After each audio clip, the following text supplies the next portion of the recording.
నమస్తే. ఇన్నాళ్ళు నన్ను సపోర్ట్ చేస్తూ, ఎంకరేజ్ చేస్తూ మీ ప్రేమని నాకు అందిస్తున్న ప్రతి ఒక్కరికి కృతజ్ఞతలు. అలాగే ఈ వీడియో కూడా ఖచ్చితంగా మీకు ఉపయోగపడుతుంది. లైక్, షేర్ అండ్ సబ్స్క్రైబ్ చేసి మీ సపోర్ట్‌ని నాకు అందించండి. అలాగే ఈ వీడియో పట్ల మీకున్న అభిప్రాయాన్ని కామెంట్ సెక్షన్‌లో కామెంట్ చేసి తెలియజేయండి. ఇప్పుడు వీడియోని చూద్దాం. నమస్తే. Welcome to our channel. నేను పద్మిని. ప్రస్తుతం మనతో పాటు astrologer and tarot card reader Anupama Adupa garu ఉన్నారు. మాట్లాడదాం. అనుపమ గారు నమస్తే అండి. నమస్తే పద్మిని గారు. ఎలా ఉన్నారు అనుపమ గారు? ఫైన్ అండి, థ్యాంక్ యూ. అనుపమ గారు, గురుగ్రహం యొక్క అనుగ్రహం కోసం ప్రతి ఒక్కరు కూడా ఖచ్చితంగా ఆకాంక్షిస్తూ ఉంటారు. ఎందుకంటే ఆస్పీషియస్ ప్లానెట్ కాబట్టి. అయినప్పటికీ మాలిఫిక్ రిజల్ట్స్ ఇవ్వాలి అనుకుంటే గురువు ఖచ్చితంగా ఇవ్వాలి అనే రాసి పెట్టుంటే, లేకపోతే ఇచ్చేటటువంటి పొజిషన్స్ లో కనుక ఉంటే ఇస్తారు అనేది కూడా అస్ట్రాలజర్స్ చాలా మంది చెప్తూ ఉంటారు.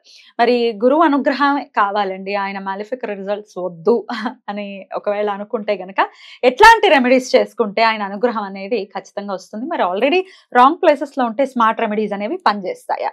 ఓకే, గురు గురించి మాట్లాడడం is always like never ending అండి. ఎంత మాట్లాడుకున్నా కూడా మనకు అది తక్కువనే అనిపిస్తూ ఉంటుంది. అండ్ బ్లెస్సింగ్ లాగా కూడా ఫీల్ అవ్వాలి. Yes, absolutely. ఎందుకంటే ఆయన నార్మల్ నైసర్గిక కాల్పురుష్ కుండలిలో ధర్మ త్రికోణ ఒకటి రూల్ చేస్తారు, ధనుసు రాశి, అండ్ మోక్ష త్రికోణ మీన రాశి. So the two powerful houses to spread dharma towards society and spiritual upliftment. మనకి 12th house spiritual upliftment, spirituality గురించి మనం మాట్లాడుకుంటాం కాబట్టి మోక్ష స్థానం కూడా అంటూ ఉంటాం కాబట్టి ఈ రెండు హౌసెస్ అంటే భావాస్ కి ఆయన రూలింగ్ నేచర్ ఉంది కాబట్టి గురువు ఇస్ మోర్ ఇంపార్టెంట్ అన్నమాట. జనరలీ మనకి ఏ లైఫ్ లో ఏ ఈవెంట్ జరగాలన్నా మనకంటూ ఒక జ్ఞానం రావాలి. గురువు అందరు ఏమనుకుంటారంటే ధనకారకుడు లేకపోతే పుత్రకారకుడు అనుకుంటారు, కానీ the first and foremost is జ్ఞానకారకుడు అండి గురువు. మనకి జ్ఞానాన్ని ఇచ్చా అంటే మనము తల్లి గర్భంలో నుంచి బయటికి వచ్చిన తర్వాత మనకి ఫస్ట్ ఆ నాలెడ్జ్ రావాలి, ఆ విజ్డమ్ రావాలి అంటే mother is the first teacher. So అక్కడ నుంచి మనకి ఆ జ్ఞానం వస్తుంది. ABCDs స్టార్ట్ చేయాలి, వీళ్ళు రావాలంటే కూడా మనకు ఆ గురువు అనుగ్రహం ఉండాలి. అండ్ జనరల్ గా మనకి 12 భావాస్ ఏవైతే ఉంటాయో దాంట్లో మనకి గురువుకి ఎక్కువ ప్రామినెన్స్ ఉంటుంది అనమాట. లైక్ ద్వితీయ భావము, పంచమ భావము, భాగ్యస్థానము అండ్ లాభస్థానం. ఎందుకంటే మనకి భాగ్యానికి, లాభానికి, కుటుంబానికి అన్నిటికీ కూడా మనకి గురువు చాలా ఇంపార్టెంట్ అవుతారు. అంటే అన్ని మొత్తం లైఫ్ అంతా దాని చుట్టూనే ఉంటుంది. సో మనకి ఇంకొకటి ఏంటి అంటే కొన్ని జాతకాలలో ఏమవుతుందంటే కొంతమందికి గత జన్మలో చేసిన కర్సెస్ వల్ల, ప్రారబ్ధ కర్మాల వల్ల గురువు కొద్దిగా అఫ్లిక్టెడ్ అయిపోవడము. అంటే ఎక్కడ ఉంటే అఫ్లిక్ట్ అయినట్టుగా కన్సిడర్ జనరల్ గా మనకి 6th హౌస్ రోగస్థానము, అష్టమ స్థానము 12th హౌస్ లో ఉంటే మనకు అంత ఫేవరబుల్ రిజల్ట్స్ ఇవ్వరు గురువు. అండ్ మారక స్థానం 3rd హౌస్ ఒకటి. ఎందుకంటే గురువు గారు హీస్ మోర్ అబౌట్ టీచింగ్. ఒక టీచర్ ని తీసుకెళ్లి మనము పరాక్రమం చేయండి అని చెప్పి బ్యాటిల్ ఫీల్డ్ లో వదిలేయలేము. దట్ ఈస్ ఫర్ మార్స్, కుజుడి గురించి కాబట్టి. సో గురువు గారు అక్కడ మారక స్థానంలో కూడా అంత ఫేవరబుల్ రిజల్ట్స్ ఇవ్వరు అనమాట. అండ్ ఇప్పుడు కన్యా రాశికి, మిథున రాశి వాళ్ళకి కేంద్రాధిపత్య దోషాలు వచ్చేస్తాయి. Because he's ruling the 4th and the 7th house లాగా, and 7th or 10th house లాగా అక్కడ కేంద్రాధిపత్య దోషాలు వస్తాయి. అండ్ గురువు ఒకవేళ రాహుతో కలిసి ఉన్నా, కేతుతో కలిసి ఉన్నా కూడా కొన్నిసార్లు బెటర్ రిజల్ట్స్ ఇవ్వరు అనమాట. సో ఇలాంటి కాంబినేషన్స్ ఉండడం వల్ల మనకి అఫ్లిక్షన్స్ వస్తూ ఉంటాయి. అండ్ గురువు కొన్ని తులా లగ్నం వాళ్ళకి గురువు మారకాధిపతి కూడా అవుతారు, మోస్ట్ మెలిఫిక్ అయిపోతారు అనమాట. బికాస్ ఎక్కడున్నా కూడా జనరల్ ఎక్కడున్నా తులా లగ్నం వాళ్ళకి తృతీయాధిపతి, షష్టాధిపతి అవుతారు కాబట్టి ఆ గురు మహాదశ వచ్చిన, అంతర్దశ వచ్చిన ఆ రిజల్ట్స్ కొద్దిపాటిగా మనకి ఇండైరెక్ట్ గా వస్తూ ఉంటాయి అన్నమాట. కర్కాటక లగ్నం వాళ్ళకి ఏంటంటే మనకి 6th హౌస్ 10th హౌస్ గురువు గారు రూల్ చేస్తారు. సో మనకి మూల త్రికోణ రాశి పడేది ధనుసు రాశిలో కాబట్టి ఆ ధనుసు రాశి 6th లో పడినప్పుడు ఆ భావానికి సంబంధించిన ప్రాబ్లమ్స్ కూడా కొద్దిపాటిగా ఇస్తూ ఉంటారు అనమాట. లైక్ హెల్త్ కి సంబంధించి వస్తూ ఉంటాయి. వీళ్ళకి ఎనిమిటీ ఉండకపోవచ్చు. ఎనిమిటీ ఎందుకంటే గురువారు ఎక్కడ కూర్చున్నా సరే కొద్దిపాటిగా సప్రెస్ చేసేస్తారు. అండ్ ఆయన ఆస్పెక్ట్ చూపు ఎక్కడైతే పడుతుందో అది వృద్ధి చేస్తారు అనమాట. సో ఇక్కడ ఏమవుతుందంటే 6th లో కూర్చున్నారు అనుకోండి కర్కాటక లగ్నం వాళ్ళకి, సెకండ్ హౌస్ ని చూస్తూ ఉంటారు అనమాట.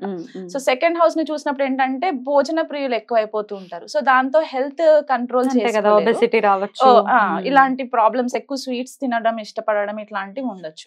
సో ఇక్కడ ఏమవుతుందంటే హెల్త్ పరంగా ప్రాబ్లమ్స్ ఇచ్చేసి ఎనిమిటీ లేకుండా అనమాట, శత్రువు లేకుండా, రుణాలు లేకుండా, ఒకవేళ రుణం తీసుకున్నా త్వరగా క్లియర్ చేసుకోవడానికి. జస్ట్ ఇవి నేను బేసిక్ ఎగ్జాంపుల్స్ ఇస్తున్నాను. కొంతమంది చార్ట్స్ లో డిఫరెంట్ అఫ్లిక్షన్స్ ఉండొచ్చు. లైక్ తులా లగ్నం అని చెప్పాను, తులా లగ్నం వాళ్ళకి షష్టాధిపతి అయ్యి పంచమంలో కూర్చున్నారు అనుకోండి, జనరల్ గా కారకో నాశభవ అని చెప్పేసి అంటూ ఉంటారు మనకి క్లాసిక్స్ ప్రకారం. ఎందుకంటే ద్వితీయంలో, పంచమంలో, భాగ్యంలో అండ్ లాభంలో గురువు గారు ఒకవేళ అవే హౌసెస్ లో ఉంటే కారకో నాశభవ ఎఫెక్ట్ ఉంటాయి అని అంటారు అనమాట. సో ఇక్కడ ఏమవుతుందంటే పిల్లలకి సంబంధించి జీవకారకత్వాలన్నీ డ్యామేజ్ చేస్తారు. అజీవకారకత్వాలకి హెల్ప్ అవుతుంది అనమాట. లైక్ విజ్డమ్ ని టీచ్ చేయడం కానీ, నాలెడ్జ్ చెప్పడం కానీ, ఇట్లాంటివి బాగా చేస్తారు. కానీ పిల్లలకి సంబంధించి కొద్దిపాటిగా ప్రాబ్లమ్స్ వస్తాయి. మళ్ళీ వక్రి అయి ఉంటే ఒకలాంటి రిజల్ట్స్. వక్రిస్తే ఎలా ఉంటుంది? వక్రించడం అంటే బేసికలీ ఏంటంటే గ్రహాలు ఆకాశంలో ట్రాన్సిట్ అయ్యే టైంకి భూమికి దగ్గరకు వచ్చినప్పుడు వక్రి అవుతాయి అనమాట, because of the gravitational and electromagnetic pull వల్ల. సో ఇక్కడ వక్రి జనరల్ గా డిఫరెంట్ థాట్స్ ఉంటాయి. కాకపోతే నేను చదివింది ఏంటి అంటే వక్రి రిజల్ట్స్ మనకి 3 times పవర్ఫుల్ గా ఉంటాయి. అవునా? 3 times పవర్ఫుల్. ఒకవేళ పాజిటివ్ అయితే అంతే 3 times అంతే ఉంటది. కానీ చాలా హార్డ్ వర్క్ చేయాల్సి వస్తుంది అనమాట. ఇప్పుడు ఫర్ ఎగ్జాంపుల్ గురువు గురించి మాట్లాడుకుంటున్నాం కాబట్టి, గురువు వక్రి అయి ఉన్నది చార్ట్ లో అంటే గత జన్మలో వీళ్ళు గురువుకి సంబంధించిన కారకత్వాన్ని ఎక్కువ వాడేశారు, లేకపోతే ఎక్కువ రెస్పెక్ట్ చేయలేదు. అంటే ఇప్పుడు గురువులు ఉండొచ్చు పాస్ట్ లైఫ్ లో, వాళ్ళు చెప్పిన మాటలు వీళ్ళు వినకుండొచ్చు, ఆ నేటివ్ వినకుండొచ్చు. దానివల్ల ఈ జన్మలో గురువు దొరకరు అనమాట. బేసికలీ గురు వక్రి అయిన వాళ్ళకి గురువు దొరకడం చాలా కష్టం అయిపోతుంది. ఒకవేళ దొరికినా వీళ్ళకి సాటిస్ఫాక్షన్ ఉండదు. ఏదో ఒక స్టేజ్ లో వాళ్ళకి కొద్దిపాటిగా డిస్టర్బెన్సెస్, క్లాషెస్ వచ్చే ఛాన్సెస్ కూడా ఉంటాయి అనమాట వక్రి అయిన వాళ్ళకి. సో వీళ్ళకి రిజల్ట్స్ ఏంటి అంటే, రెమెడీస్ గురించి మనం మాట్లాడుకుంటే గనక మరి పనిచేస్తాయా ఆయనకి? డెఫినెట్లీ పనిచేస్తాయండి. అంటే బేసికలీ గురువు అంటేనే మనకు ఒక హోప్. మనము ఉదయం లేచి సూర్యుడిని చూస్తామా అంటే ఆ హోప్ తోటే మనం పడుకుంటాం నైట్. సో ఆ హోప్, ఆ ఫెయిత్ మనకి క్రియేట్ చేసేది గురు గ్రహమే. ఆ జీవకారకుడు కదా మనకి, ఆక్సిజన్ కి కూడా గురువే కారణం. ఎందుకంటే కోవిడ్ టైంలో మనం చూస్తే షష్టగ్రహ కూటమి ధనుసు రాశిలో జరిగినప్పుడు గురువు చాలా ఇంపాక్ట్ అయిపోయి ఉన్నారు ఆ టైంలో. సో ఆ టైంలో అందరు ఆక్సిజన్ సిలిండర్స్ కోసమే కదా వాళ్ళు వెతికింది. అసలు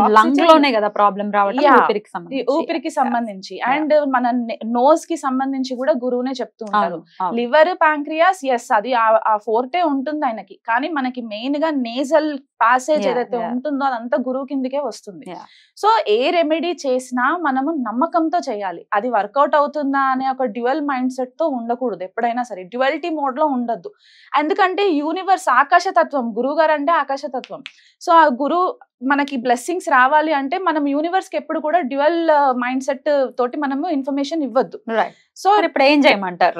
రెమెడీస్ ఏం చేయాలి అని అంటే, ఫస్ట్ గురువు చాలా పాడైపోయి ఉన్నారు అని అనుకున్న వాళ్ళు ఎల్లో కలర్ క్యాప్ వేసుకోవాలండి రెగ్యులర్ గా.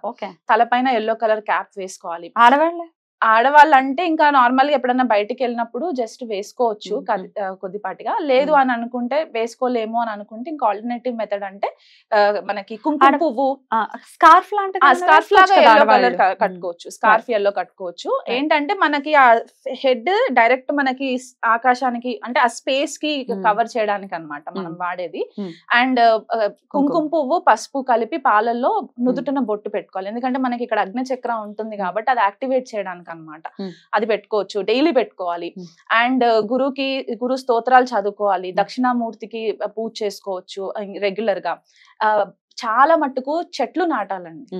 ఎందుకంటే ప్లాంట్స్ ఆక్సిజన్ ఇస్తుంది కదా మనకి డే టైమ్ లో. సో చాలా మట్టుకు చెట్లు నాటాలి. And most important banana tree. ఎందుకంటే గురువుకి మనము బనానా ట్రీ చెప్తూ ఉంటాం కాబట్టి ఆ బనానా ట్రీ, ఎందుకంటే Guru is also related to potassium in our body.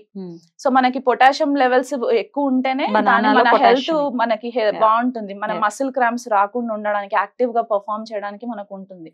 ఇవి ఒకటి. అరటిపండు అరటి చెట్టు దగ్గర కూర్చొని గురు స్తోత్రం, గురు గాయత్రి మంత్రం జపము ఒక 1008 సార్లు 1008 టైమ్స్ మనం జపం చేసుకోవచ్చు వరుసగా ఒక 16 days అలా. ఎందుకంటే number 16 is connected with Guru. And ఎవరినన్నా మనకి ఇవన్నీ చేస్తున్న రెమెడీస్ ఇవన్నీ మెల్లిమెల్లిగా చేస్తూ ఉన్నప్పుడు ఒక గైడెన్స్ దొరుకుతుంది అన్నమాట. సో వీళ్ళకి ఎలాంటి గైడెన్స్ వస్తుందంటే, వీళ్ళ లైఫ్ లో ఎవరన్నా ఒకళ్ళు వచ్చి మంచి టీచర్ లాగా వీళ్ళకి గైడెన్స్ ఇవ్వడము. మనకెప్పుడు డౌట్స్ వస్తుంటే వీళ్ళని నమ్మచ్చా లేదా అని, అలాంటి నమ్మకం ఇష్యూస్ రాకుండా మనకు ఒక గైడెన్స్ గా టీచర్. అండ్ ఇంకొకటి ఏంటి అంటే, గురువుని ఒకరిని మనం నమ్మాము అని అంటే వాళ్ళని ఎంత తిన్ థిక్ సిచ్యువేషన్స్ ఉన్నా సరే మనం వాళ్ళని కంటిన్యూగా బిలీవ్ చేయాలి, వాళ్ళు చెప్పిన దారిలో వెళ్ళాలి. అదొకటి. అండ్ చిన్న పిల్లలు బిలో 12 years ఉన్న పిల్లలు, ఇంకా గురువు చాలా పాడైపోయినారు, మకరంలో ఉన్నారు అని అనుకుంటే గనక నీచబడతారు. కాబట్టి చిన్న పిల్లలకి చదువు చెప్పాలండి. ఇంట్లో ట్యూషన్స్ అయినా వీలుంటే పిల్లలుగా ఫ్రీగా చదువు చెప్పాలి. ఏం ఆశించద్దు అనమాట. బిలో 12 years పిల్లలకి లడ్డు చేసి పంచి పెట్టచ్చు, బేసన్తో చేసి లడ్డూస్ పంచి పెట్టచ్చు గురువారం.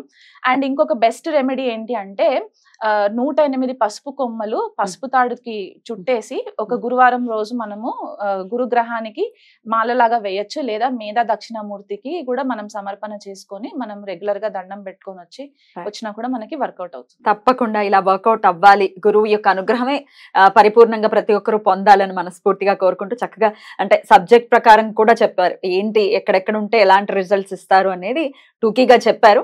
సో ఇంకా డీటెయిల్ గా తెలుసుకోవాలి అంటే కుండ్లీ చూస్తే ఇంకా డీటెయిల్డ్ గా తెలుస్తుంది. అంటే డిగ్రీ వైజ్ కూడా డెఫినెట్ గా క్యాలిక్యులేషన్ ఉంటుంది. చాలా బ్యూటిఫుల్ గా ఎక్స్ప్లెయిన్ చేశారు అనుపమ గారు. Thank you. నమస్తే అండి.